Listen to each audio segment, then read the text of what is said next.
सोलापूर ग्रामीण पोलिसांच्या आदेशानुसार बार्शी शहर पोलिसांकडून सुरू असलेल्या नाकाबंदी आणि कॉम्बिंग ऑपरेशन दरम्यान अवैध शस्त्राविरोधात मोठी कारवाई करण्यात आली। सुभाषनगर येथील हिरामठ हॉस्पिटल परिसरात पोलिसांनी छापा टाकून एका सराईत आरोपीला अटक केली। त्याच्याकडून गावठी पिस्तूल, तलवार, धारदार चाकू आणि स्विफ्ट डिझायर कार असा एकूण 5,55,000 रुपयांचा मुद्देमाल जप्त करण्यात आला।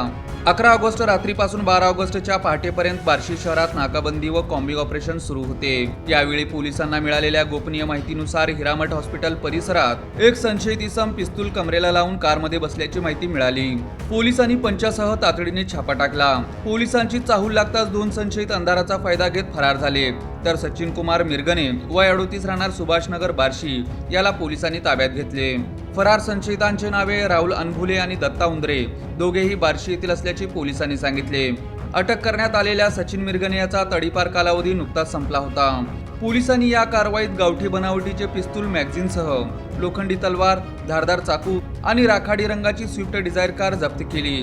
जप्त मुद्देमालाची एकूण किंमत 5,55,000 रुपये इतकी आहे। आरोपींकडे शस्त्रे बाळगण्याचा कोणताही परवाना नसल्याने भारतीय शस्त्र अधिनियमन 1959 मधील कलम 3-4-25, महाराष्ट्र पोलीस कायदा कलम 135 आणि भारतीय न्याय संहिता कलम 3-5 अन्वये गुन्हा दाखल करण्यात आला आहे। ही कारवाई पोलीस अधीक्षक अतुल कुलकर्णी, अप्पर पोलीस अधीक्षक विजय कबाडे आणि उपविभागीय पोलीस अधिकारी सुहास जगताप यांच्या मार्गदर्शनाखाली पोलीस निरीक्षक गणेश कुंभार यांच्या नेतृत्वाखाली करण्यात आली।